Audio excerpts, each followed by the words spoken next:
అచింత్యమద్భుతమానందం ప్రచురం దివ్యోపావనం సుచరిత్రం శృతిశోభితం అచలం ఇదిగో హరికీర్తనం కలిగే మాకు నిదే కైవల్యం కలకాలం హరికథా శ్రవణం కలిగే మాకు నిదే కైవల్యం కలిగే మాకు నిదే కైవల్యం నిత్యాయ నిరవధ్యాయ సత్యానందచిదాత్మని సర్వాంతరాత్మనే శ్రీమద్ వెంకటేశాయ మంగళం. భగవద్గీత 2వ అధ్యాయము సాంఖ్యయోగము 16వ శ్లోకము. నా సతో విద్యతే భావో నా భావో విద్యతే సతః ఉభయోరపి దృష్టోంతః స్త్వనయో తత్వదర్శిభిః. నా సతో విద్యతే భావో నా భావో విద్యతే సతః ఉభయోరపి దృష్టోంతః త్వనయోస్తత్వదర్శిభిః.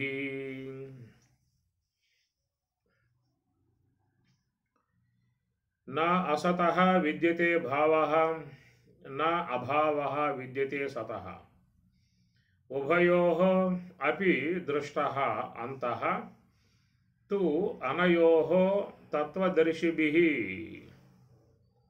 నా అసతః విద్యతే భావః నా అభావః విద్యతే సతః ఉభయోః అపి దృష్టః అంతః తు అనయోః తత్వదర్శిభిః.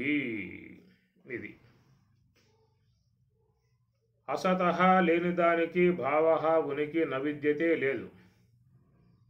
సతః ఉన్నదానికి అభావః లేమి నవిద్యతే లేదు.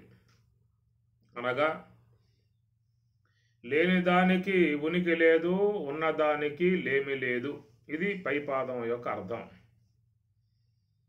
ఉభయోః అపి దృష్టోంతః తు అనయోః అనయోః ఉభయోః అనయోః ఈ ఉభయోః ఈ రెండింటి యొక్క మరి అంతః అంతః అంటే నిర్ణయం, తుది నిర్ణయం, తుది అంశాన్ని తత్వదర్శిభిః తత్వవేత్తల చేత దృష్టః చూడబడింది. తత్వవేత్తలుగా ఉన్నటువంటి వారి చేత ఈ విషయము కనుగొనబడింది అని స్వామివారు చెప్తున్నటువంటి విధానము. ఇదొక అద్వైత భావాన్ని తెలియజేసేటువంటి అంశం. ఇది అద్వైత భావన దీంట్లో చాలా చక్కగా ఉన్నటువంటి విధానము. శంకరాచార్యుల వారు బ్రహ్మ సత్యం జగన్మిథ్య అనేటువంటి మాట వాడటం జరిగింది. బ్రహ్మము సత్యము, జగత్తు మిథ్య అనేటువంటిది దాని మిథ్యావాదము అంటారు. ఇక్కడ ఇది అసత్వాదము అని ఒకటి ఉంది. అసత్వాదం అంటే గౌడపాదాచార్యుల వారిది అసత్వాదన, శంకరాచార్యుల వారిది మిథ్యావాదన. అసత్ అంటే బొత్తిగా లేనిది అనే అర్థం వస్తుంది. విశ్వంలో ఏది అసత్తు అని చెప్పనంటే దానికి చెప్పిన అంశాలు గొడ్రాలి బిడ్డ, గగనార విందము, కుందేటి కొమ్ము, ఇవి ఎప్పుడు కూడా లేవు, ఏ కాలంలో కూడా లేవు అన్నమాట. వాటిని అసద్ వస్తువులు అంటారు. సద్దు వస్తువు అని చెప్పనంటే ఎప్పటికీ ఉండేదాన్ని సద్దు వస్తువు అంటారు, ఎప్పటికీ లేని దాన్ని అసద్దు వస్తువు అంటారు. అటు లేక ఇటు ఉండకుండగా ఉందందామా లేదు, లేదందామా ఉన్నది, ఇట్లా మధ్యస్థముగా ఉన్నటువంటి దానిని మిథ్యా అని చెప్పని అంటారు. అందువల్ల శంకర భగవత్పాదాచార్యుల వారు లోకానికి మిథ్యావాదాన్ని అందించాడు. దాన్ని బాహాటంగా తెలియజేసినటువంటి యొక్క అంశము. కాబట్టి జగత్ మిథ్య అన్నారు. అసత్వాదం అంటే అసలు లేదు అనే దానికి అసత్వాదం అవుతుంది. ఉన్నట్లుగా కానవస్తువు ఉన్నా కానీ అది వాస్తవికంగా అది లేదు అనేటువంటి దానిని మిథ్యావాదం అంటారు. కాబట్టి ఈ ప్రకారముగా బొత్తిగా లేదా అంటే ఉన్నది, మరి ఉంటుందా అని చెప్పనంటే స్థిరముగా ఉండేది కాదు. దాన్ని మిథ్యా అని చెప్పనంటారు. మిథ్య అనే దానికి చెప్పుకొచ్చారు మహాత్ములు. మనకు సీతారామాంజనేయంలో కూడా ఆ విషయాన్ని గురించి ప్రస్తావన చేయటం కూడా జరిగింది. త్రాడు భుజంగమై స్థాణువ పురుషుడై రాజిల్లు శుక్తిక రజతమగుచు మరీచికలు నిర్మల సలిలంబులై తొడరి మిన్నసితమై దోచుపగిది అద్వయామల సచ్చిదానందమడనైన తగునేను మిగులునెద్దాని వలన తొలుత అసజ్జడ దుఃఖాత్మకములైన జగములైక నిపింతు జగ్నులకెల్ల దృఢతరాద్వైత విజ్ఞాన దృష్టి చేత పండితులు పూర్ణ నిర్గుణ బ్రహ్మమయుడనైన ననుగాంచినంత నెయ్యది అభావమగునదియే సుమదీయ మాయాతమంబు అని రాముడు ఆంజనేయ స్వామి వారితో సాంఖ్యయోగంలో బోధించేటువంటి మాట ఇది. త్రాడు భుజంగమై స్థాణువు పురుషుడై రాజుల్లు శుక్తికరజతమగుచు ఇవన్నీ కూడా భ్రాంతి సంబంధమై ఉన్నటువంటి అంశాలుగా చెప్తారు. త్రాటి యందు పాము యొక్క భావం ఏర్పడుతుంది. స్థాణువు పురుషుడై, స్థాణువు యందు పురుష భ్రాంతి అన్నారు. రాజుల్లు శుక్తిక రజతమగుచు, శుక్తిక అనగా ముచెప యందు వెండి యొక్క భ్రాంతి అన్నమాట. మరీచికలు నిర్మల సలిలంబులై తొడరి మిన్నసితమై తోచుపగిది. మరీచికలు అనగా ఎండమావులలో నీటి యొక్క భ్రమ అన్నమాట. ఇవన్నీ కూడా భ్రమా సంబంధమై ఉన్నటువంటి విధానం. మందాంధకారంలో పోతూ ఉన్నారు. సంధ్య చీకటి అంటారు, మందాంధకారం అంటారు, చిమ్మ చీకటి అంటారు. అనగా మందాంధకారం సంధ్య చీకటి. ఆ సమయంలో పోతూ ఉన్నప్పుడు దారిలో ఒక బారుగా పడి ఉన్నటువంటి వస్తువు చూసి అది దాని యొక్క స్వరూపం తెలియబడకపోవటం కారణంగా దాని యందు మనకు భ్రాంతి ఏర్పడుతుంది. ఇది పామేమో అనే భావం వస్తుంది. మీకు ఇంట్లో కూడా ఒక మూల ఎక్కడన్నా చుట్టుకుని ఏదన్నా ఉంటే, లేదా గోడ అమ్మటే బారుగా ఉంటే, మీ ఇంట్లో దీపం వెలుతురులో సరిగ్గా కనపడక అదేమన్నా పామై ఉండునా అనే భావం ఏర్పడుతుంది. దాన్ని మందాంధకారము అన్నారు. బాగా వెలుతురున్నా భ్రాంతికి అవకాశం ఉండదు. పూర్తిగా చీకటి ఉన్నా భ్రాంతికి అవకాశం ఉండదు. ఎందుకంటే చీకట్లో ఏమి కనపడదు కాబట్టి అక్కడ భ్రాంతి కలిగే అవకాశం లేదు. అది వెలుతురులో వస్తువు యొక్క స్వరూపం స్పష్టంగా తెలియబడుతుంది కాబట్టి భ్రాంతి కలిగే అవకాశం లేదు. ఎప్పుడు భ్రాంతి కలుగుతుంది అని చెప్పనంటే అది మందాంధకారం అన్నారు. చిమ్మ చీకటి అనగా సంధ్య చీకటి అని చెప్పని అన్నారు. అటు వెలుతురు కొద్దిగా, చీకటి కొద్దిగా ఆవహించి ఉంటాయి. కనుక ఆ సమయంలోనే మనకు వస్తువుల యందు భ్రాంతి ఏర్పడే విధానం ఉంటుంది. ఆడ త్రాడు పడి ఉంటే దాని యందు పాము అనేటువంటి భావం ఏర్పడుతుంది. అట్లాగా దీన్ని రజ్జు సర్ప భ్రాంతిగా చెప్పుకొచ్చారు. ఇది చాలామందికి జీవిత అనుభవం కలిగే విధానమే. దారిలో పోతూ ఉన్నప్పుడు సాయంత్రం వేళ పోతూ ఉన్నప్పుడు దారిలో పడి ఉన్నటువంటి ఏదన్నా పడి ఉంటే దాని ఏందో ఒక భ్రాంతి అనేటువంటిది సాధారణంగా ఏర్పడుతుంది. ఇట్లా భ్రమలకు గురయ్యే జీవితం చాలా నడుస్తూ ఉంటుంది. దీన్ని భ్రాంతి అని చెప్పి అన్నారు. ఈ భ్రాంతి సంబంధ అంశాలు జీవితంలో చాలా ఉన్నాయన్నమాట. మనకు ఏదైనా ఒక విషయం దగ్గరికి వచ్చినప్పుడు మనం ఆ విషయాల మీద అపోహ చెందుతాం. నన్ను ఎట్లా అన్నాడా అనే విషయంగా అపోహ చెందుతాం. తీరా విచారించిన తర్వాత తెలియదు ఆయన అట్లా అనలేదని చెప్పేసి అని. ఈ ప్రకారంగా చాలా వరకు మనం జీవితంలో కొన్ని విషయాల మీద భ్రమకు గురయ్యి వాటిని అట్లాగే మరి తప్పుగా భావించుకునే విధానం ఉంటుంది.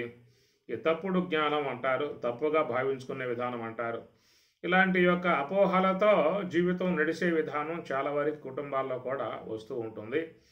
ఉన్నది ఒక వాస్తవం ఒకటైతే ఆ వాస్తవాన్ని అవాస్తవములుగా ఏదో కారణాలతో భావించుకునే విధానంగా ఉంటాము. అదంతా వ్యవహారంలో చేరి ఉన్నటువంటి ఈ యొక్క అంశము. ఇక్కడ మరి తాత్విక పరంగా చూసినట్లయితే మనకు చెప్పేటువంటి మాట, త్రాడు భుజంగమై స్థాణువు పురుషుడై. కాబట్టి అక్కడ త్రాడు ఉంటే ఆ త్రాటి యందు సర్పం అనేటువంటి ఒక భ్రాంతిని చెందుతాం మనం. అక్కడ సర్పాకారం గోచరిస్తుంది, భయానికి గురవుతారు. ఎప్పుడైతే లైట్ వేసి చూశారో మరి అక్కడ త్రాడు అనే జ్ఞానాన్ని పొందారు అంటే పాము అనే భ్రాంతి ఉండదేక. అక్కడ లైటు ప్రకాశం కావాలి, ప్రకాశం ఉంటే లైట్ వేస్తే ఆ లైట్ యొక్క వెలుతురులో ఆడ ఉన్నటువంటి యొక్క వస్తువు ఉన్నట్లు కనబడుతుంది. కాబట్టి ఏ యొక్క పాము అనే భ్రమలో ఉన్నామో ఆ భ్రమ అనేది తొలగిపోతుంది. కాబట్టి దాన్ని రజ్జు సర్ప భ్రాంతిగా చెప్పుకొచ్చిన విధానం. దీన్నే వేదాంత పరిభాషలో స్వరూపాధ్యాస అని చెప్పని అంటారు. స్వరూపాధ్యాస అని చెప్పనంటే త్రాడు కనపడటం లేదు, దాని యందు పాము మాత్రమే గోచరిస్తుంది. ఆ విధంగా ఉంటాన్ని దాన్ని స్వరూపాధ్యాస అంటారు. అనగా స్వరూపత త్రాటు యొక్క స్వరూపం పూర్తిగా మరుగు చేయబడి దాని యందు కల్పన మాత్రమై ఉన్నటువంటి, మిథ్యా మాత్రమై ఉన్నటువంటి మరి ఆ సర్పం భాషించడాన్ని స్వరూప అధ్యాస అని చెప్పిన అర్థం. అట్లాగే మనలో కూడా ఉన్నటువంటి స్వరూపం ఆత్మ, దాన్నే పరమాత్మ అన్నారు, బ్రహ్మము అన్నారు. సర్వవ్యాపకమై ఉన్నటువంటి యొక్క ఆ బ్రహ్మం మనలో ఆత్మగా ఉన్నది. ఆ ఆత్మయే మన యొక్క స్వరూపము అని అర్థం. అందరూ కూడా మరి ఆత్మస్వరూపులయ్యే ఉన్నారు, ప్రత్యేకంగా అవ్వటం కాదు. అందరూ కూడా స్వతసిద్ధముగా ఆత్మ యొక్క స్వరూపము, ఇట్లా శాస్త్రములు బోధిస్తున్నటువంటి విధానం అన్నమాట. అందరూ ఎవరని చెప్పానంటే అందరూ బ్రహ్మమే, బ్రహ్మమొక్కటే పరబ్రహ్మమొక్కటే అన్నమాచార్యుల వారు. ఈ ప్రకారంగా మరి అంతటా వ్యాపకమై ఉన్నటువంటి స్వరూపాన్ని బ్రహ్మము అంటారు. ఆ అంతటా వ్యాపకమై ఉన్న బ్రహ్మం నీలో కూడా ఉన్నది. ఆ నీలో ఉన్నటువంటి యొక్క బ్రహ్మమును ప్రత్యేగాత్మ అని చెప్పని అంటారు. కాబట్టి ఆత్మ బ్రహ్మము రెండూ కూడా ఒకటే. ఉపాధి భేదాన్ని బట్టి ఆత్మ అన్నారు, అది అంతటా వ్యాపకమై ఉన్న స్వరూపాన్ని బ్రహ్మము అన్నారు. ఎట్లా అంటే అంతటా వ్యాపకమై ఉన్నటువంటి దాన్ని ఆకాశము అన్నారు. అదే ఆకాశం ఘటములో ఉన్నట్లయితే దాన్ని ఘటాకాశం అన్నారు. కాబట్టి ఘటంలో ఉన్నా కానీ అది మహాకాశమే. అయితే ఉపాధి ఉంది కాబట్టి ఉపాధిని బట్టి ఘటాకాశం అని చెప్పని అంటాం. అక్కడ ఘటం లేకపోతే మహాకాశమే. కాబట్టి ఘటాకాశం అని ఉపాధి భావాన్ని బట్టి పిలుస్తూ ఉన్నాం. అట్లాగా అంతటా వ్యాపకమై ఉన్న వస్తువు బ్రహ్మమైతే ఆ బ్రహ్మమే నీలో అవిద్య ఉపాధిగా ఉన్నంత వరకు దాన్ని ప్రత్యేగాత్మ అంటారు. ఆ ప్రకారముగా ఆత్మ అనేటువంటి యొక్క విధానం చూసినట్లయితే అది అందరి యొక్క స్వరూపం అన్నమాట. అందరూ కూడా ఆత్మస్వరూపులే అర్థం. అందరూ ఆత్మస్వరూపులే అనగా అందరి యందు బ్రహ్మం ఉన్నది, అందరి యందు బ్రహ్మం ఉన్నది. అందరి యందు ఉన్నటువంటి యొక్క బ్రహ్మమును ఆత్మ అనే పేరుతో పిలుస్తూ ఉన్నారు. కాబట్టి ప్రతి ఒక్కరూ చూసినట్లయితే ఆత్మస్వరూపులు. ఆత్మ ఎలా ఉందాయా అని చెప్పనంటే అది సత్యస్వరూపం. ఇక్కడ కూడా శ్లోకంలో మనకి సత్ అని చెప్పనే పదం స్వామివారు వాడారు. ఇక్కడ సత్పదార్థము అని చెప్పని అన్నారు. సతహ లాస్ట్లో ఆ పదం చూడండి, నా సతో విద్యతే భావో నా భావో విద్యతే సతహ అంట. సతహ అంటే ఉండుట అన్నమాట. సత్తా మాత్రమై ఉన్నటువంటి దానిని సతహ అంటారు. ఎప్పటికీ ఉన్న స్వరూపము, దాన్ని సత్తా అని చెప్పని అంటారు. దాన్ని పారమార్థిక సత్తా అన్నారు. కనుక పారమార్థిక సత్తాగా చెప్పేటువంటిది ఆత్మ. అది కాలము చేత, దేశము చేత, అవస్థల చేత, వస్తువుల చేత పరిచ్ఛిన్నం కాకుండా ఉండేటువంటిది. ఆత్మను కాలం భేదించలేదు, దేశం పరిచ్ఛిన్నం చేయలేదు. ఈ ప్రకారంగా దేశము చేత, కాలము చేత, అవస్థల చేత, వస్తువుల చేత ఏదైతే పరిచ్ఛిన్నం చేయబడదో దానిని సత్ అని చెప్పని అంటారు.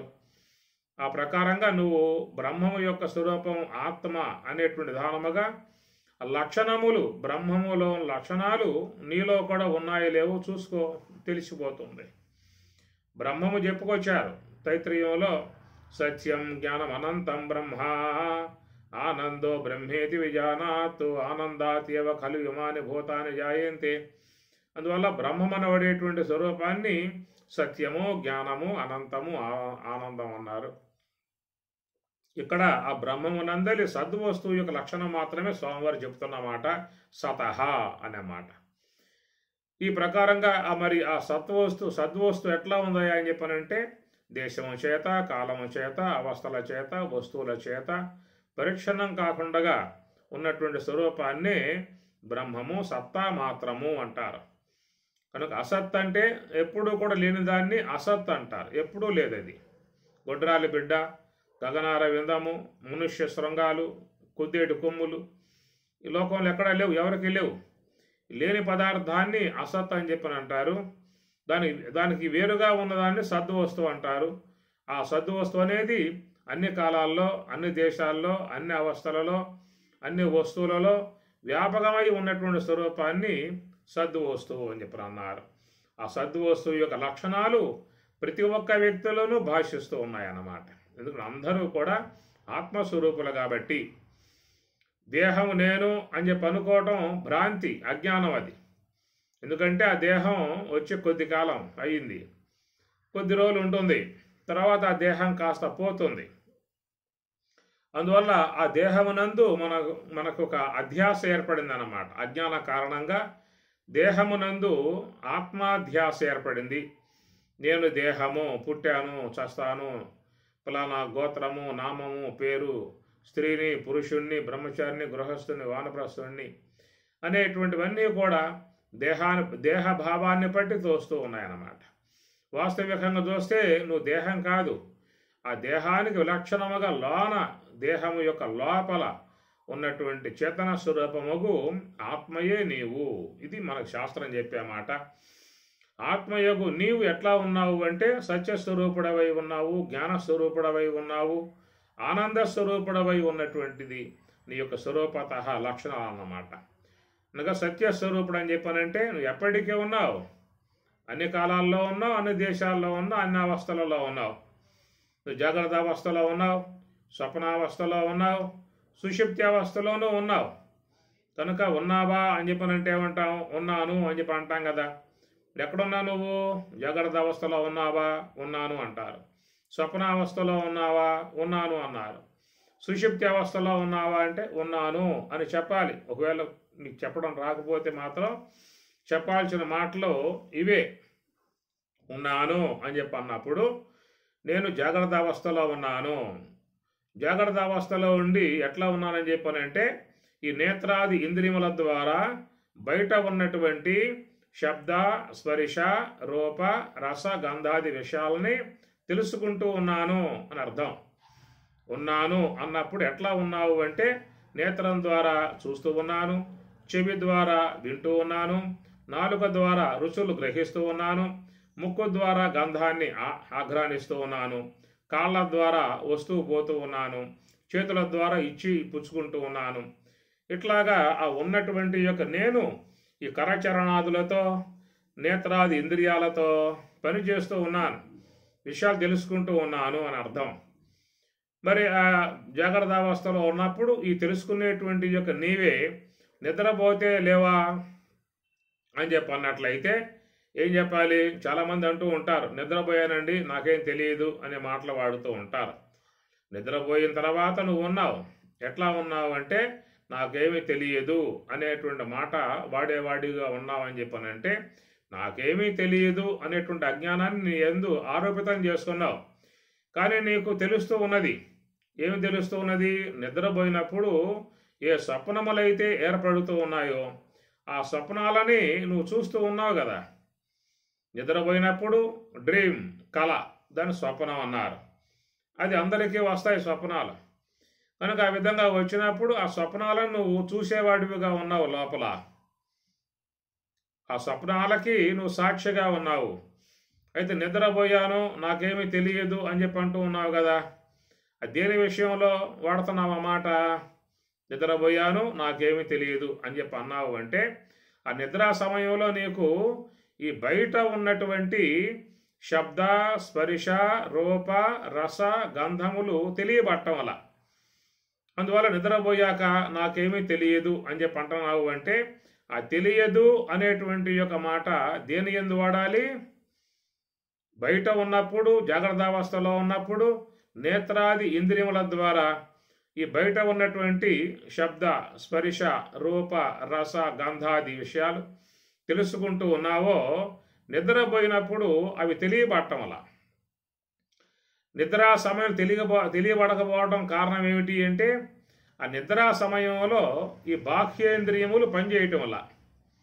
బాహ్యేంద్రియాలంటే శ్రోత్రము, త్వక్కు, చక్షువు, జిహ్వ, గ్రాణం, ఇవి బాహ్యేంద్రియాలు అన్నమాట. కాబట్టి బాహ్యేంద్రియములు మరి నిద్రా సమయంలో అవి విశ్రాంతి పొందాయి కాబట్టి అందువల్ల మన బయట ఉన్నటువంటి శబ్ద స్పర్శ రూప రసగంధాది విషయాలు మనకు తెలియబట్టలేదు కనుక నిద్రపోయిన సమయంలో సాధారణంగా వ్యక్తి లేచిన తర్వాత వాడతాడు నిద్రపోయాను నాకేమీ తెలియదు అనే మాటలు మామూలుగా వాడుతూ ఉంటారు. కనుక నాకేమీ తెలియదు అనేటువంటి విషయం కాడ ఏం చెప్పుకోవాలంటే నిద్రా సమయంలో ఈ బాహ్య ఇంద్రియములు జ్ఞానేంద్రియాలు పని చేయటం లేదు కాబట్టి, పని చేయటం మానుకున్నాయి కాబట్టి నాకేమీ తెలియటం లేదు అనే మాట అక్కడ వర్తింపబడుతుంది. కానీ నిద్రా సమయంలో నీకేమీ తెలియలేదా? ఉదయం లేచిన తర్వాత అంటావు కదా, ఉదయం లేచిన తర్వాత నేను నిద్రపోయాను, నాకు ఈ విధంగా కల వచ్చింది, స్వప్నం గోచరించింది, ఆ స్వప్నంలో మరి మా యొక్క పెద్దలను గుర్తించాను, మా స్నేహితులు వాళ్ళు దర్శించుకుని, ఇట్లా ఎవరెవరి అనుభవాలు చెబుతూ ఉంటారు వాళ్ళు. అందువల్ల నిద్రా సమయంలో నీకు తెలియబడుతూ ఉన్నాయి.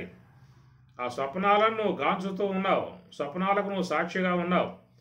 ఆ స్వప్నములు నువ్వు రాత్రి చూసి ఉదయం లేచిన తర్వాత మీ మిత్రులతోనో పక్క వాళ్ళతోనో బంధువులతోనో ఇంట్లో వాళ్ళతోనో చెబుతావు, రాత్రి నిద్రపోయావు నాకు కల వచ్చింది అని చెప్పని అంటావు, చెబుతావు.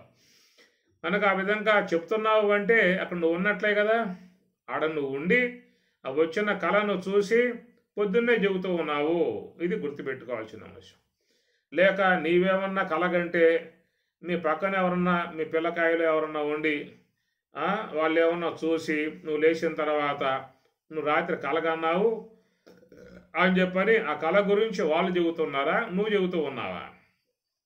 కాబట్టి ఎవరికి వారే చెబుతూ ఉన్నారని చెప్పానంటే ఆ నిద్రా సమయంలో నీకు ఆ స్వప్నం అనేది గోచరించింది, ఆ స్వప్నం నీకు తెలియబడింది, నువ్వు తెలుసుకునేటువంటి వాడివిగా ఉన్నావు. ఆ తెలుసుకునేటువంటి యొక్క దానినే ఆత్మ అని చెప్పని అంటారు.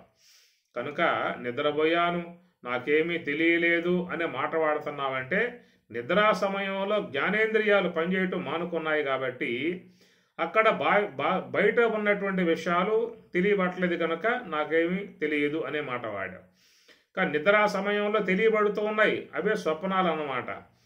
అయితే బయట ఉన్నటువంటివి తెలియబడకుండా ఉండటము, లోన ఉన్నటువంటి యొక్క స్వప్నములు గోచరించడంలో గల కారణం ఏమిటి అని చెప్పి అన్నట్లయితే నిద్రా సమయంలో బాహ్య ఇంద్రియాలు జడమవుతాయే తప్ప అంతర ఇంద్రియాలు జడం కావు. అంతరేంద్రియములు అంటే మనస్సు, బుద్ధి, చిత్తం, అహంకారం, వాటిని అంతఃకరణము అంతరేంద్రియములు అని చెప్పని అంటారు. ఈ చక్షురాది ఇంద్రియాలు జ్ఞానేంద్రియాలు ఇవి బాహ్య ఇంద్రియములు. నిద్రా సమయంలో బాహ్య ఇంద్రియాలు పనిచేయటం మానుకున్నాయే కానీ అంతరేంద్రియములు మాత్రం పనిచేస్తూ ఉన్నాయి. ఆ కారణంగా బయట ఉన్నటువంటి జ్ఞానేంద్రియాలు అవి విశ్రాంతి పొందాయి కాబట్టి నీకు బయట ఉన్నటువంటి విషయాలు తెలియబట్టం లేదు. అయితే లోపల అంతర ఇంద్రియాలు మనస్సు, బుద్ధి, చిత్తం, అహంకారం లోపల ఉన్నాయి కాబట్టి నీకు లోపల ఏర్పడేటువంటి స్వప్న జగత్తుని అవి గుర్తిస్తున్నాయి లోపల. అయితే ఈ స్వప్న జగత్ అనేటువంటిది అది రావటం కారణం ఏమిటి? జగత్ అనేది బయట ఉంది కదా, బయట ఉన్నటువంటి పంచభూతాత్మక జగత్తు బయట ఉండగా మరి లోపలికి ఎట్లా వచ్చింది జగత్తు అని అనుకోవచ్చు. నిద్రా సమయంలో లోపల జగత్తు గోచరించింది కదా, అది ఎట్లా వచ్చిందని చెప్పని. కనుక అది ఎట్లా వస్తుందని చెప్పానంటే, మనం బయట ఉన్నప్పుడు పంచేంద్రియాల ద్వారా ఏ యొక్క విషయ ప్రపంచాన్ని మనం ఆస్వాదించామో, ఆ విషయ ప్రపంచం యొక్క సంబంధమై ఉన్నటువంటి ముద్రలు మన మనస్సులో పడ్డాయి. బంధువులు కానీ, స్నేహితులు కానీ, ఇంట్లో వాళ్ళు కానీ, బయట వాళ్ళు కానీ, ఇతర వస్తువులు కానీ, సన్నివేశాల సంఘటనలు కానీ, ఇవన్నీ కూడా బయట మనం వ్యవహరించినప్పుడు ఆ వ్యవహార సంబంధమై ఉన్నటువంటి విధానం అంతా మన మనసు లోపల ముద్ర అయ్యాయి. కాబట్టి లోపల మనసులో ఉన్నటువంటి యొక్క ముద్రలు సంస్కారములు అంటారు. ఆ ముద్రలే సంస్కారాలు అన్నారు. కనుక ఆ సంస్కారముల అనుగుణ్యముగా నీకు లోపల స్వప్నం అనేది గోచరించింది అన్నమాట. అందువల్ల లోపల స్వప్న జగత్తు అనేది ఏంటంటే, ఈ బయట మనం ఏవైతే చూసామో, విన్నామో, తిన్నామో, కన్నామో, వ్యవహరించామో, ఈ వ్యవహారం అంతా చేశాం కాబట్టి వాటి సంబంధమై ఉన్నటువంటి యొక్క ముద్రలు మన మనస్సులో ప్రింట్ కావటం కారణంగా ఆ ముద్రల యొక్క ముద్రలు మన మనసులో పడ్డటువంటి యొక్క సంస్కారాలు వాటి అనుసరించి లోపల స్వప్నం అనేటువంటిది ఏర్పడుతుంది అని అర్థం. అందువల్ల అక్కడ లోన ఇంద్రియాలు పనిచేస్తూ ఉన్నాయి. మనస్సు, బుద్ధి, చిత్తం, అహంకారం అనేటువంటి అక్కడ పనిచేస్తూ ఉన్నాయి. కాబట్టి లోపల ఉన్నప్పుడు లోపల ఏర్పడ్డటువంటి స్వప్న జగత్తుని అక్కడ నువ్వు చూస్తూ ఉన్నావు అన్నమాట. ఆడ నువ్వు చూస్తూ ఉన్నావు, సాక్షిగా ఉండి ఆ స్వప్న జగత్తుని చూస్తూ ఉన్నావు. అదే జాగ్రత్త అవస్థలో అయితే నీకు పంచేంద్రియాల సహకారం ఉంది కాబట్టి శ్రోత్ర, త్వక్కు, చక్షు, జిహ్వ, ఘ్రాణం పంచేంద్రియములు నీకు సహకారంగా ఉన్నాయి. కాబట్టి వీటి యొక్క సహాయంతో ఈ బయట ఉన్నటువంటి వాటిను మనం దర్శించుకుంటూ ఉన్నాం. మన పగలంతా ఉదయం లేచింది మొదలు పడుకోబోయేదాకా మనం చేసిన పని ఏంటంటే ఇంద్రియాలతో సంబంధం పడ్డాం. నేత్రము, శ్రోత్రము, ఘ్రాణము, జిహ్వ అనబడేటువంటి ఇంద్రియాలు వాటితో సంబంధం పడ్డాం. కాబట్టి వాటి ద్వారా వ్యవహారం చేశాం కనుక ఆ వ్యవహార సంబంధమై ఉన్నటువంటి ముద్రలన్నీ కూడా సంస్కారాలు మనస్సులో చేరిపోయాయి. కాబట్టి అవి నిద్రా సమయంలో ఆ సంస్కారములే మళ్ళీ అక్కడ జగదాకారంగా గోచరిస్తాయన్నమాట. మనం బయట చూసినవే మనం ఏవైతే చూస్తామో అవే వస్తాయి తప్ప చూడకుండా ఉన్నటువంటివి అవి వచ్చే అవకాశాలు లేవు. నిద్రపోయినప్పుడు అమెరికాలో ఏమున్నాయో అవి గోచరిస్తాయి నీకు, రష్యాలో ఉన్నాయి అవి గోచరిస్తాయా, దుబాయ్లో ఉండేవి అవి గోచరిస్తాయా? గోచరించే అవకాశం లేదు. ఒకవేళ నీవేమన్నా అక్కడ నీ కుమారుడు ఉంటే దుబాయ్లో ఆడకు పోయి ఒక వారం కాలం పాటు ఉండి అక్కడ ఏవైతే ఉన్నాయో అవన్నీ చూసుకుని కనుక వచ్చినట్లయితే అవన్నీ నీకు మన స్వప్నంలో గోచరిస్తాయి. ఎందుకంటే వాటి యొక్క సంబంధ ముద్రలు మనసులో పడ్డాయి. కాబట్టి దుబాయ్లో చూసినవి అవి స్వప్నంలోకి వస్తాయి, అమెరికాలో చూసావనుకో అవి స్వప్నంలోకి వస్తాయి, రష్యాలో చూసావనుకో అవి స్వప్నంలోకి వస్తాయి. అట్లనే మన యొక్క ఊరిలో మన దేశంలో ఏవైతే చూసావో అవన్నీ స్వప్నంలోకి వస్తాయి. ఒకవేళ టీవీలో చూసినవి అవి కూడా స్వప్నంలోకి వస్తాయి. అనగా టీవీలో చూసినవి కూడా ముద్ర అవుతాయి. కాబట్టి వాటి సంబంధమై ఉన్నటువంటి ముద్రలు కూడా నీకు మళ్ళా స్వప్నావస్థలో భాషిస్తాయన్నమాట. కాబట్టి ఇవన్నీ ఏమిటంటే మన మనస్సులో సంస్కారముగా ప్రపంచం యొక్క సంబంధమై ఉన్నటువంటి ముద్రలు మనస్సు లోపల చేరిపోయాయి. కాబట్టి అవి స్వప్నంలో మళ్ళా వాటి యొక్క వ్యవహారం వస్తుంది కనుక అక్కడ మళ్ళా మన జాగ్రత్త అవస్థలో చూసినటువంటి ఏవైతే ఉన్నాయో అవే నీకు కనపడితే స్వప్నంలో అది ఏ దేశంలో తిరిగినా ఆ దేశ సంబంధమైనటువంటివన్నీ కనపడతాయి. కొన్ని విదేశాలకు పోకపోతే మాత్రం అవి కనపడే అవకాశం లేదు. స్వదేశంలో నువ్వు ఏవైతే చూసావో అవన్నీ కనపడతా ఉంటాయి. ఇట్లా మనం పగలంతా కూడా అనేక మందితో వ్యవహరిస్తూ ఉన్నాము, మాట్లాడుతూ ఉన్నాం, వాళ్ళతో సంభాషిస్తూ ఉన్నాం, అనేక మందితో మనం సత్సంబంధాలు కలిగి వ్యవహరిస్తున్నాం. కాబట్టి అవన్నీ కూడా పడ్డటువంటి యొక్క ముద్రలే నీకు మన స్వప్నావస్థలో అవన్నీ కూడా భాషించే విధానం ఉంటుంది. కనుక జాగ్రత్త అవస్థలో మన వ్యవహారం యొక్క సంబంధమై ఉన్న సంస్కారములు మనసులో పడ్డప్పుడు మనకు స్వప్నావస్థలో మనసు అనేది పనిచేస్తూ ఉన్నది, ఇంద్రియాలు పనిచేయట్లేదు. కాబట్టి మనకు బయట ఉన్నటువంటివి గోచరించే అవకాశం లేదు. అయితే లోపల మనస్సులో ముద్ర ఉన్నాయి. కాబట్టి ఆ ముద్ర అనుగుణ్యముగా ఉన్నటువంటివి మాత్రమే నీకు స్వప్నముగా భాషించే విధానం ఏర్పడుతుంది. ఈ ప్రకారముగా లోన ఏర్పడ్డటువంటి స్వప్న ప్రపంచానికి అది జీవుని కల్పన మాత్రముగా ఏర్పడ్డటువంటి స్వప్నం అన్నమాట. అది అనగా జీవుడు తన యొక్క మనస్సులో పడ్డటువంటి ముద్రలను అక్కడ అనుకుని వాటి విధానాలుగా తోస్తూ ఉంటే వాటిని దర్శించే విధానంగా ఉన్నాడు జీవుడు. కాబట్టి లోపల నిద్రపోయినప్పుడు లోపల గోచరించేటువంటి స్వప్నం అనేటువంటిది అది ఉపాదాన కారణం, దానికి అవిద్య అని అంటారు. అవిద్య ఉపాదాన కారణంగా నీకు లోపల స్వప్న జగత్ అనేది భాషిస్తూ ఉందన్నమాట. అయితే బయట మనం ఉన్నటువంటి ఇప్పుడు ప్రస్తుతం ఉన్నాం కదా, ఈ బయట ఉన్నటువంటి భూమి, జలము, అగ్ని, వాయువు, ఆకాశం ఇత్యాదివన్నీ కూడా సమస్త విశ్వ జగత్తంతా కూడా దీనికి ఉపాదాన కారణం మాయా అని చెప్పని అంటారు. మాయా ఉపాదాన కారణంగా ఏర్పడ్డటువంటిది ఈ జగత్తు. మనం ప్రస్తుతం మెలకువలో ఉండి మనం చూసే జగత్తంతా కూడా ఇది మాయా సంబంధ కల్పనగా ఏర్పడ్డటువంటిది. కాబట్టి మాయా జగత్తు అని అన్నారన్నమాట. అదే స్వప్నములో ఏర్పడేటువంటి యొక్క ఆ జగత్తుని దానిని జీవ జగత్తు, అది అవిద్యా సంబంధ జగత్తు అన్నారు. అజ్ఞానావరణం లోపల ఉంది కాబట్టి అజ్ఞానం యొక్క సంబంధముగా లోపల ఆ జగత్ ఏర్పడుతుంది కనుక లోపల గోచరించేటువంటి స్వప్న జగత్ అనేటువంటి దానికి ఉపాదాన కారణం అవిద్య అన్నమాట. నిమిత్త కారణం జీవుడు. అట్లా బాహ్యములో ఏర్పడేటువంటి యొక్క ఈ నామరూపాత్మక జగత్తు, పంచభూతాత్మక జగత్తు, ఈ జగత్ అనేటువంటి దానికి మాయా అనేది ఉపాదాన కారణము, ఈశ్వరుడు నిమిత్త కారణము అని చెప్పని అంటారు. ఎట్లా అని చెప్పానంటే, ఒక కొమ్మరి ఉన్నాడు, ఆ కొమ్మరి కొండలో చేస్తూ ఉన్నాడు. అనగా ఆ మట్టితో చేసేటువంటి ఆ పాత్రలు, కొండ, మూకెడ, చట్టి, పిడత, బాణ, ఇట్లా మన పదాలు వాడుతూ ఉంటాం. ఇవన్నీ కూడా ఆ కొమ్మరి చేస్తాడన్నమాట. ఆ చేసే కొమ్మరి నిమిత్త కారణం కాగా అక్కడ ఉన్నటువంటి యొక్క మట్టి అనేది ఆ కొండకు ఉపాదాన కారణం. మట్టి లేకుండా కొండ కాదు, బాణ కాదు, మూకుడు కాదు, పిడత కాదు, ఏవి కూడా ఆకారాలు వచ్చే అవకాశం లేదు. కనుక మూకుడుగా, పిడతగా, సట్టెగా ఇట్లా మన పేర్లు పెట్టి పిలుస్తూ ఉన్నా కానీ, వేరు వేరు ఆకారాలుగా ఉన్నా కానీ అవన్నీ కూడా మట్టి కంటే భిన్నముగా లేవు అన్నమాట. మట్టే ఉపాదాన కారణం. ఉపాదానం అంటే దగ్గరగా ఉండి వాటి ఆకారాలు ధరించింది కాబట్టి దాన్ని ఆ మట్టి కొండలకు ఉపాదాన కారణము. అట్లనే ఆభరణాలకు బంగారము ఉపాదాన కారణం. ఎందుకంటే బంగారం లేకుండా ఆభరణాలు లేవు కనుక ఆభరణములన్నీ కూడా భాషిస్తున్నాయి అంటే వాటికి అధిష్టానముగా ఉన్నది ఏమిటంటే బంగారం అధిష్టానముగా లేకుండా ఆభరణాలు గోచరించే అవకాశం లేదు. అట్లనే మట్టి అధిష్టానముగా లేకుండా ఆ యొక్క పాత్రలు గోచరించే అవకాశం లేదు.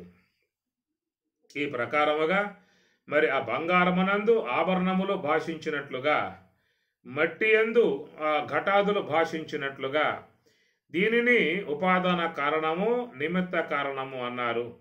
జగత్తుకి మాయ ఉపాదాన కారణం, ఈశ్వరుడు నిమిత్త కారణము అన్నారు. అట్లనే స్వప్న జగత్తుకి, ప్రాతిభ జగత్తుకి జీవుడు నిమిత్త కారణం కాగా అవిద్య ఉపాదాన కారణము అన్నారు. ఈ ప్రకారంగా అనగా ఎట్లా ఆభరణాలకు బంగారం ఉపాదాన కారణంగా ఉన్నదో అటనే పాత్రలకు మట్టి ఉపాదాన కారణంగా ఉన్నదో, అది లేకుండా పాత్రలు లేవు. బంగారం లేకుండా ఆభరణాలు లేవు, మట్టి లేకుండా పాత్రలు లేవు. అట్లా అవిద్య అనేది లేకుండా స్వప్న జగత్తు లేదు, మాయా అనేది లేకుండా ఈ వ్యవహార జగత్తు లేదు.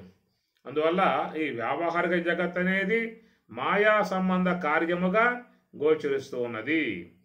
అట్టనే స్వప్న జగత్ అనేది అవిద్యా సంబంధ కార్యముగా గోచరిస్తూ ఉన్నది. కనుక నిద్ర అనేటువంటిది అవిద్యా సంబంధం. నిద్ర పోవటము అంటే అది నిద్ర అంటే అవిద్య అన్నమాట. తమాతు అజ్ఞానజం విద్ధి మోహనం సర్వదేహినాం ప్రమాద ఆలస్య నిద్రాభి తన్నిబద్ధనాతి భారత అన్నాడు పరమాత్మ. తమహతు అజ్ఞానజం విద్ధి. ఆ తమస్సు వల్ల ఏర్పడేటువంటి యొక్క అజ్ఞానం అది నిద్ర అని చెప్పని అంటారు. కాబట్టి నిద్ర అనేది ఏంటంటే అవిద్యా సంబంధము అజ్ఞాన సంబంధముతో ఏర్పడేది నిద్ర. ఆ నిద్ర అనేటువంటి దాని యొక్క విధానములో ఏర్పడేటువంటి యొక్క దానిని స్వప్న జగత్ అనేటువంటిదిగా ఉన్నది. కాబట్టి ఈ ప్రకారముగా స్వప్నం అనేదేమో జీవకల్పితము, ఈ వ్యావహారిక విశ్వమేమో ఈశ్వర కల్పితము అన్నారు. కాబట్టి ఈ వ్యావహారిక జగత్తుకి ఉపాదాన కారణం మాయ ఉంటుంది. అట్లనే మనలో గోచరించేటువంటి ప్రాతిభాషిక స్వప్న జగత్తుకి అవిద్య అనేటువంటిది అది ఉపాదాన కారణంగా ఉంటుందన్నమాట. కాబట్టి ప్రకారముగా ఈ గోచరించేటువంటి యొక్క ఈ స్వప్న జగత్తు, ఈ బయట గోచరించేటువంటి యొక్క నామరూపాత్మక జగత్తు, ఈ రెండూ కూడా మిథ్యలు అన్నారు. మిథ్య అని చెప్పనంటే అవి ఎక్కువసేపు ఉండవు, పరిణామంలో మొత్తం తొలగిపోతూ ఉంటాయి. రాత్రి సమయంలో మనకి ఏ స్వప్నం గోచరించిందో ఆ స్వప్న సమయంలో అది వాస్తవం అనే జ్ఞానం ఉంటుంది మనకి. నిద్రపోతున్న వాళ్ళకి ఆ నిద్ర సమయంలో ఏ స్వప్నమైతే వస్తుందో ఆ కళ, ఆ స్వప్నాన్ని మనం వాస్తవము అనేటువంటి యొక్క భావనతోనే ఉంటాం. ఎవరికి కూడా ఇది అవాస్తవము అనేటువంటి భావం ఉండదు. ఎప్పుడు నిద్రపోతున్న సమయంలో అది కేవలం అసత్యము, అది వాస్తవం కాదు అనే భావం ఎప్పుడు వస్తుంది? మేలుకున్నాక వస్తుంది. నిద్రపోతుండగా వస్తుందా మీకు?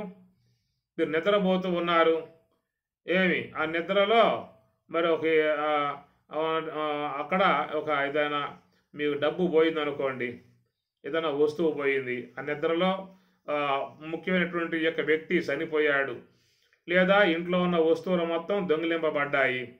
నిద్రలో మీరు అక్కడ ఉన్నప్పుడు ఇది కేవలం కల్పన, నేను నిద్రపోతూ ఉన్నాను, అజ్ఞానం వల్ల ఈ స్వప్నం గోచరించింది, ఈ స్వప్నంలో ఉన్నటువంటి వస్తువులన్నీ కూడా మిథ్య, వాడు రావటం మిథ్య, ఆ దొంగలు రావటం మిథ్య, ఇది తీసుకుపోవటం మిథ్య, ఇదంతా అవాస్తవము అనేటువంటి యొక్క భావన నిద్రపోతున్న సమయంలో ఉంటుందా?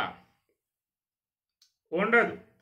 నిద్రపోతున్న సమయంలో అక్కడ మీకు అది వాస్తవం అనే జ్ఞానం ఉంటుంది. కాబట్టి ఎవరైనా ఇంట్లో జ్వరబడి దోసుకుపోతూ ఉంటే కేకలు పెడతారు, భయపడతారు, ఎంతో దుఃఖానికి గురవుతారు. అక్కడ ఎవరన్నా బిడ్డను కోల్పోయినా, బంధువులను కోల్పోయినా అక్కడ కూడా దుఃఖం అనేది ఏర్పడుతుంది. కాబట్టి నిద్రా సమయంలో ఆ స్వప్న జగత్ అనేటువంటిది నిద్రా సమయంలో వాస్తవం అనే భావం ఉంటుంది. అది కేవలం అవాస్తవము, మిథ్య అనే భావన ఎప్పుడు వస్తుంది? నీకు మేలుకున్నాక వస్తుంది అన్నమాట. మేలుకున్నప్పుడు చాలామంది అయ్యరే ఎంత పొరపాటుపడ్డాను, ఎంత భ్రాంతికి గురయ్యాను, ఎంత అజ్ఞానిగా ఏడ్చాను, దుఃఖపడ్డాను, బాధపడ్డాను, విలపించాను, వేదన పొందాను అనే విధాయకాలుగా అది మేలుకున్నాక నీకు ఆ జ్ఞానం వస్తుంది తప్ప నిద్ర పోతున్నప్పుడు మాత్రం నీకు ఆ జ్ఞానం ఉండదు. నిద్ర సమయంలో ఆ నిద్రలో గోచరించే స్వప్న పదార్థాల విషయంలో అవి వాస్తవము అనేటువంటి భావనే ఉంటుంది. అది ఎవరైనా దూరం అయితే దుఃఖిస్తారు, ఇంకేదన్నా జరిగితే కూడా బాధపడతారు, ఇవన్నీ ఉంటాయన్నమాట. దానిని స్వప్న సంబంధమై ఉన్నటువంటి భ్రాంతి అన్నారు.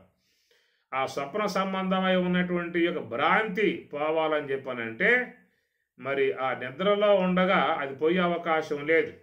నిద్రా సమయంలో బాదు, ఆ నిద్ర నుంచి నువ్వు మేలుకున్నప్పుడు అప్పుడు నీకు తెలియబడుతుంది ఇదంతా కేవలం కల్పన, ఇది వాస్తవం కాదు, ఏదో భ్రమకు గురయ్యాను, నిద్రా దోష కారణంగా ఆ సత్యత్వ భావనతో దుఃఖించాను, బాధపడ్డాను, విలపించాను, వేదన పొందాను, కానీ ఇదంతా అవాస్తవము అనే విషయం నీకు మేలుకున్నాక తెలియబడే విషయం అవుతుందన్నమాట.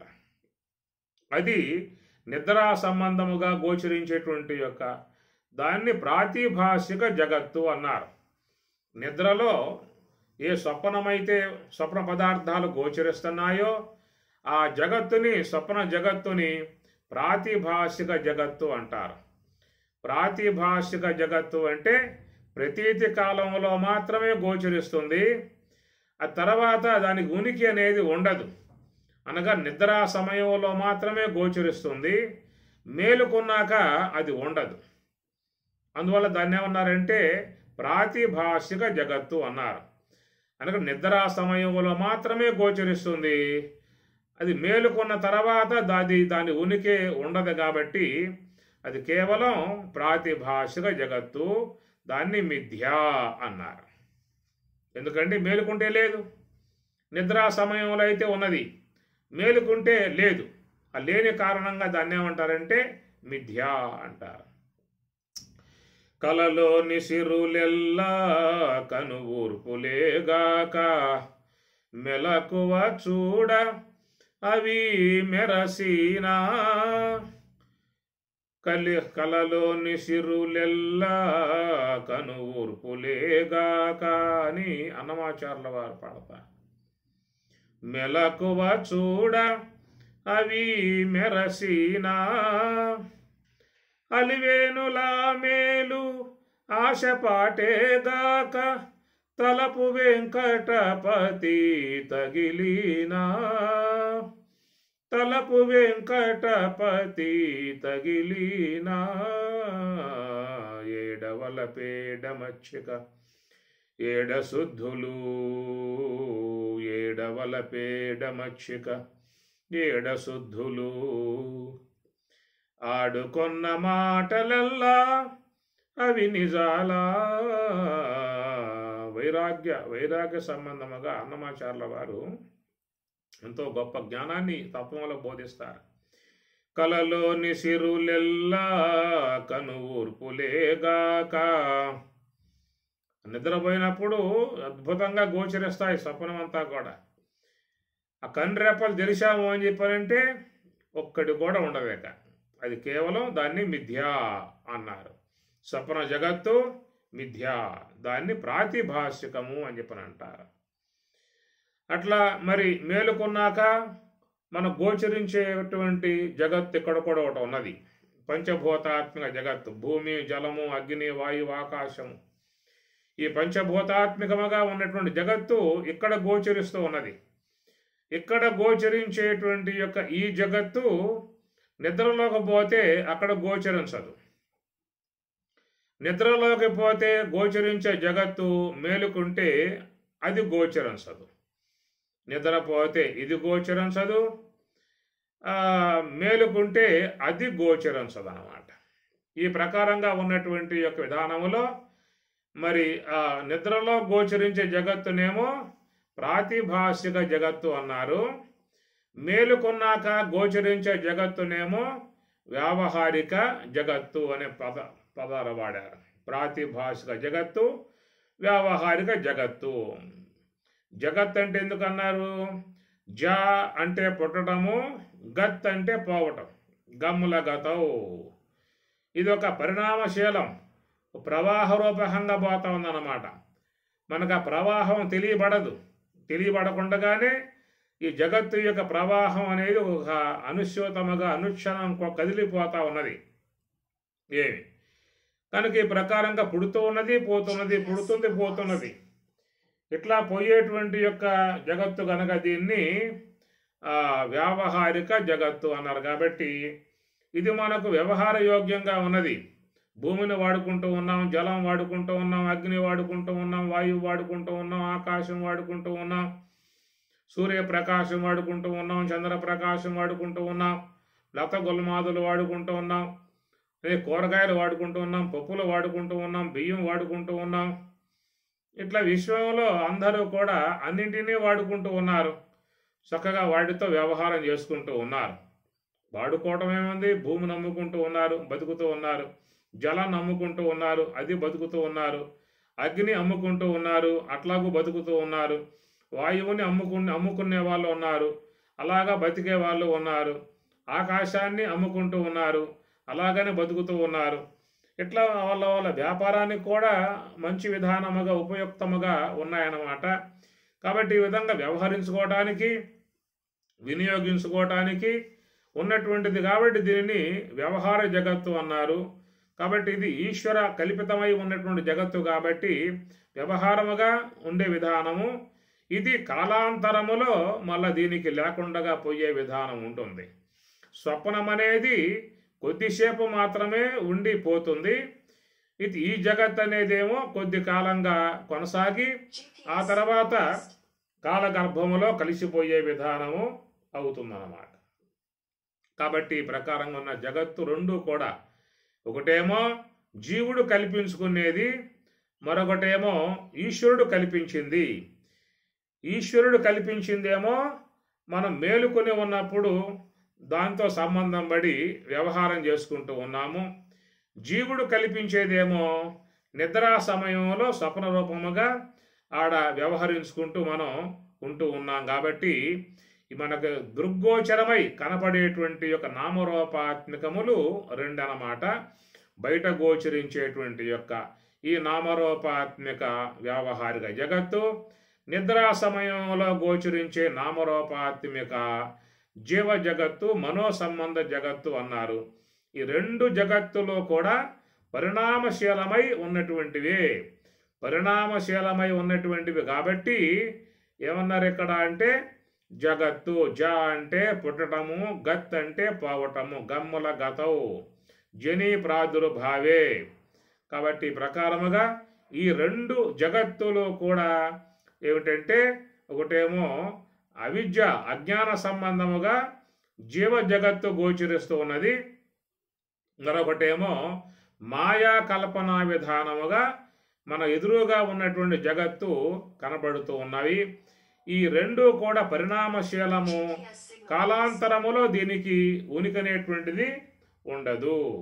కాలాంతరములో ఇదంతా కూడా పోతుంది కాబట్టి దీన్ని అసత్తు అన్నారు.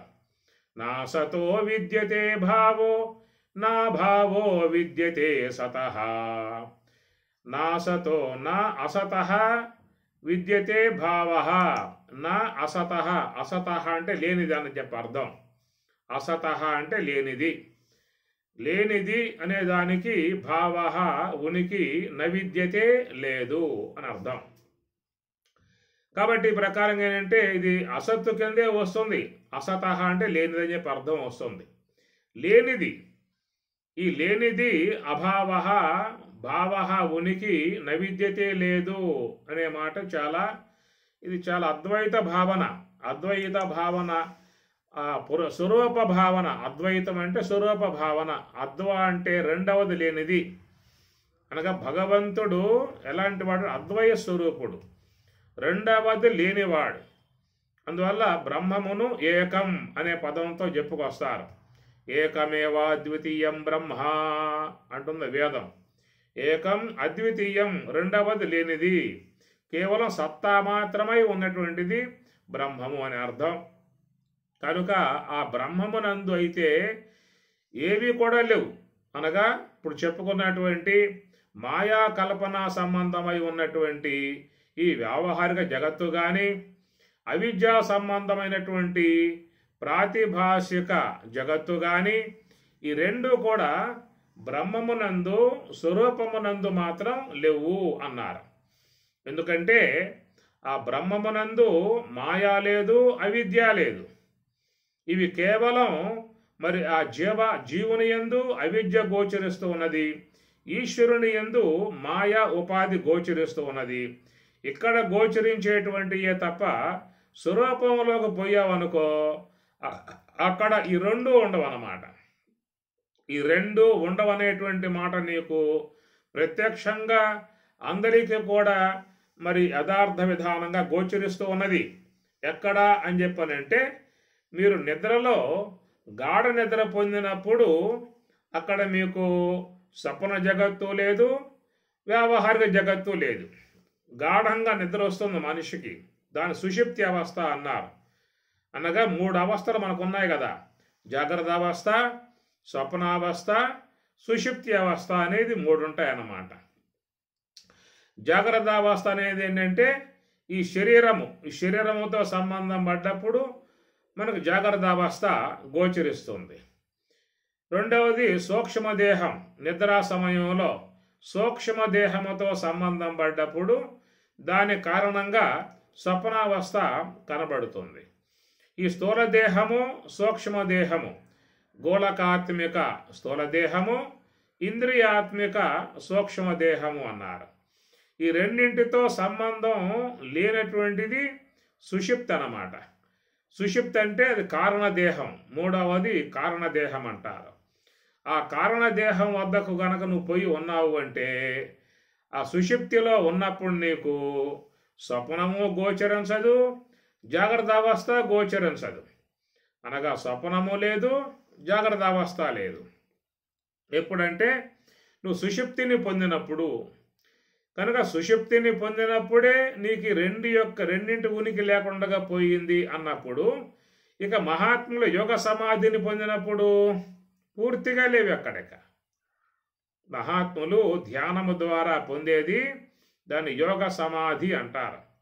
ఇక్కడ స్థూల దేహము, సూక్ష్మదేహము, కారణదేహము అంటారు. ఈ మూడు దేహాలు అనగా తిని పెరిగేది స్థూల దేహము, విని పెరిగేది సూక్ష్మదేహము, దృశ్యములు చూసి పెరిగేది కారణదేహము అన్నారు.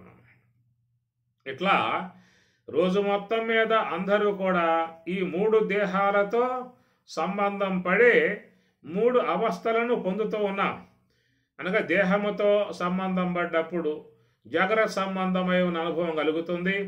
నిద్రా సమయంలో సూక్ష్మ దేహంతో మాత్రమే ఉన్నట్లయితే, స్థూల దేహంతో సంబంధం వీడి ఇంద్రియాత్మిక సూక్ష్మ దేహంతో సంబంధం ఉన్నటువంటి వారికి ఈ బాహ్య జగత్తు గోచరించదు, ఆడ స్వప్న జగత్తు గోచరిస్తుంది. కాబట్టి ఈ ప్రకారముగా స్థూల దేహంతో సంబంధం పడ్డప్పుడేమో బాహ్య జగత్తు, లోపల సూక్ష్మ దేహంతో సంబంధం పడ్డప్పుడేమో స్వప్న జగత్తు. ఈ రెండూ లేవు. ఎక్కడ అంటే సుషుప్తిలో. ఆ సుషుప్తి అనే దాన్ని పొందినప్పుడు ఆడ జాగ్రత్త లేదు, స్వప్నము లేదు అని అర్థం. ఇది అసతః. కాబట్టి నాసతో విద్యతే భావ, అసతః లేని దానికి భావ ఉనికి నా విద్యతే లేదు అన్నాడు. ఇది ఎవరి యొక్క భావన అని చెప్పనంటే ఇక్కడ చెప్పామాట చివరిలో మీకు వస్తుంది. తత్వదర్శిభిః అన్నాడు. అక్కడ మీరు చూసుకోండి, శ్లోకంలో లాస్ట్లో ఆ పదం ఉంది. అక్కడ తత్వదర్శిభిః అనగా తత్వమును వాళ్ళు దర్శించారు. తత్వవక్తలు, లోకంలో తత్వమును గురించి మాట్లాడేటువంటి వాళ్ళు ఉన్నారు. ఎంతోమంది మీకు టీవీల్లో యూట్యూబ్లో మాట్లాడుతూ ఉన్నారు. వీళ్ళంతా కూడా తత్వము గురించి మాట్లాడేటువంటి వారు తత్వవక్తలు అని అర్థం. పరమాత్మ ఇక్కడ ఏమన్నాడు? తత్వవక్తలు అని చెప్పి అనలేదు, తత్వదర్శిభిః అన్నాడు.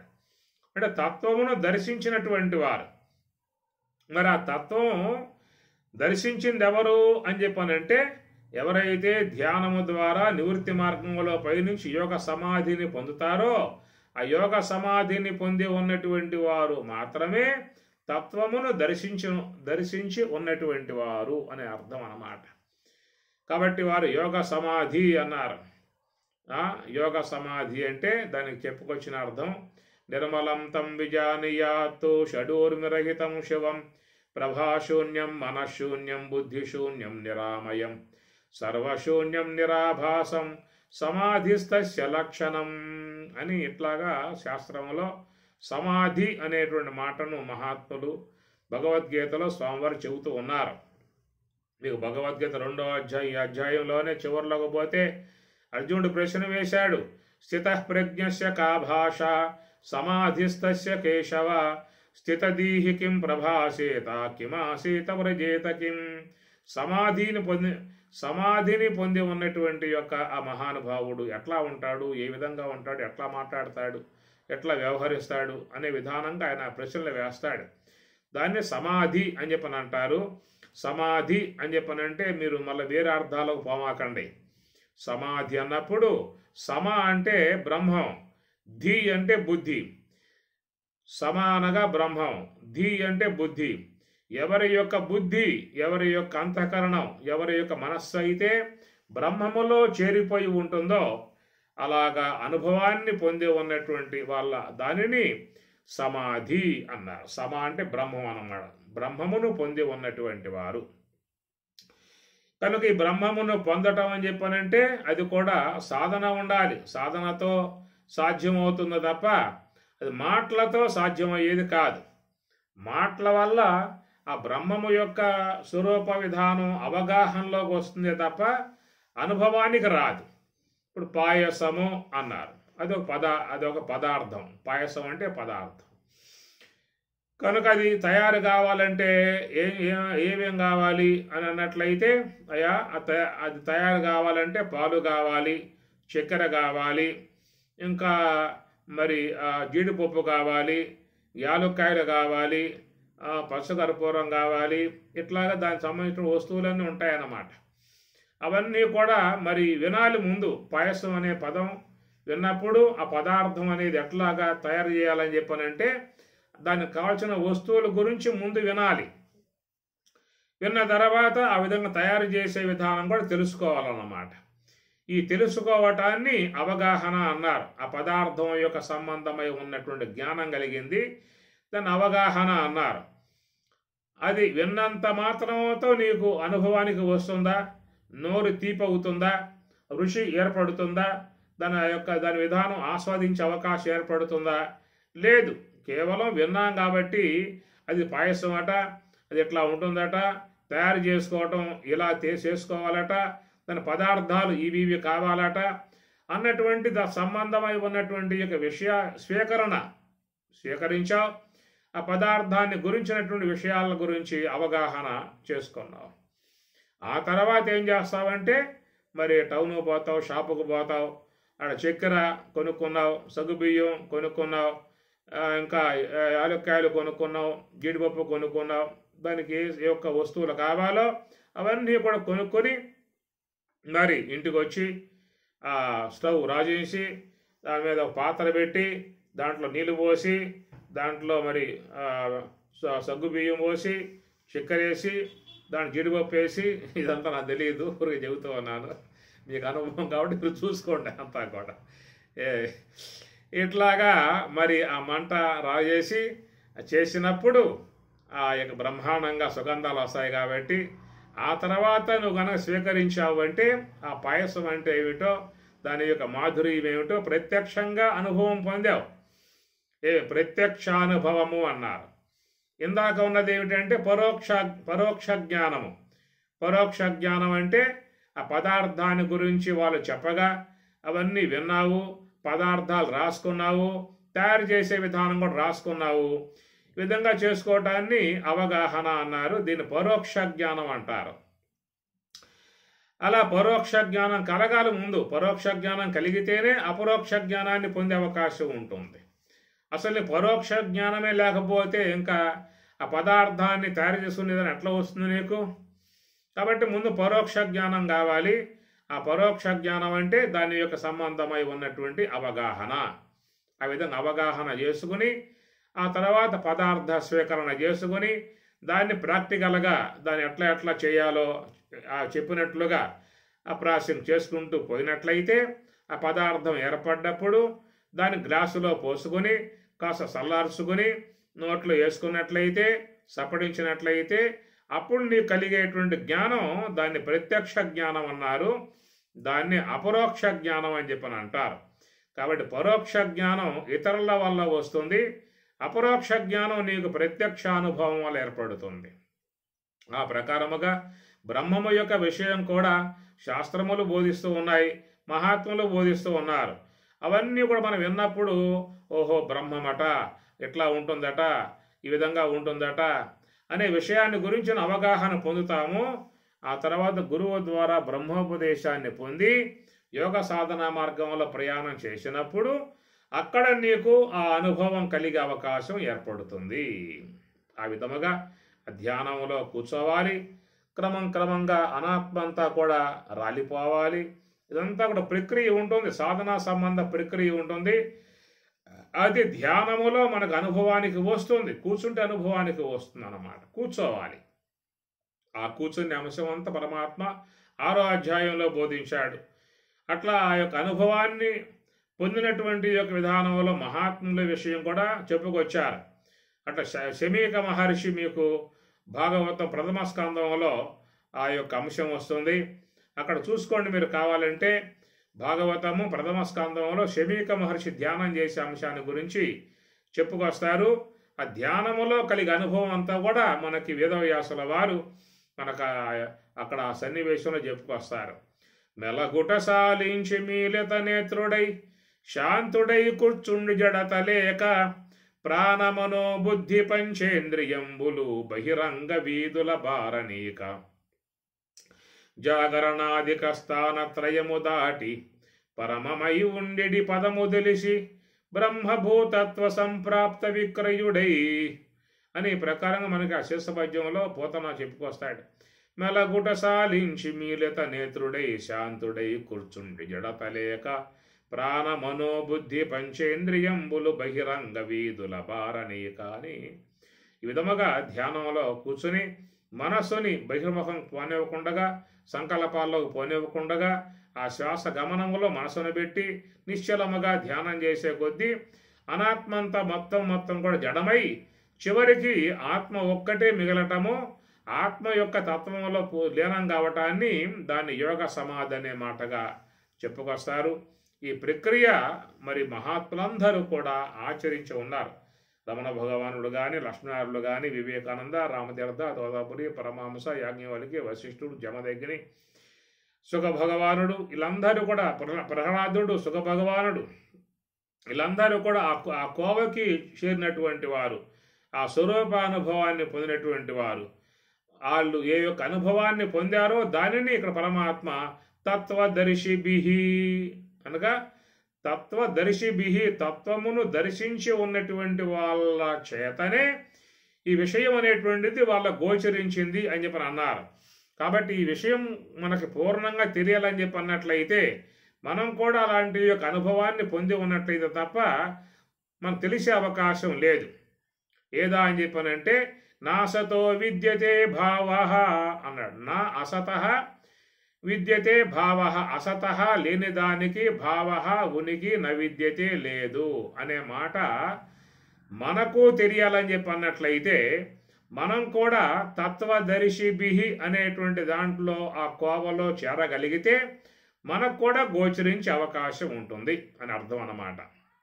కాబట్టి ప్రకారముగా అసత లేని దానికి భావ ఉనికి నవిద్యతే లేదని చెప్పనంటే ఏది లేనిది అనే మాట చూసినట్లయితే మనం జాగ్రత్తావస్థలో చూసేటువంటి యొక్క ఈ నామరూపాత్మక జగత్తు కానీ, స్వప్నములో గోచరించేటువంటి ప్రాతిభాషిక జగత్తు కానీ ఇవన్నీ కూడా వాస్తవములు కావు అనేటువంటి యొక్క మాటలో మరి పరమాత్మ ఇక్కడ దీని విషయం మీద కొన్ని ప్రతిష్టాత్మకముగా అద్వైత భావనను మన ముందు ఆయన ఆవిష్కరింపజేస్తూ ఉన్నాడు. దీన్ని కొంచెం మనం రేపు కూడా కొంత చూడాల్సి ఉంటుంది. కాబట్టి ఈ పూట నాసతో విద్యతే భావ, అసత లేని దానికి భావ ఉనికి నవిద్యతే లేదు అంటే లేని దానికి ఉనికి లేదు అనేటువంటి మాట మొదటి పాదములో వచ్చినటువంటి యొక్క అంశం మనం దాని మీద కొంతవరకు మాట్లాడుకోవడం జరిగింది. ఓం సహనా భవతు సహనౌ భునక్తు సహ వీర్యం కరవావహై తేజస్వినావధీతమస్తు మా విద్విషావహై. ఓం శాంతి శాంతి శాంతి. హరి ఓం తత్సతు. శ్రీ గురుభ్యో నమః. హరి ఓం.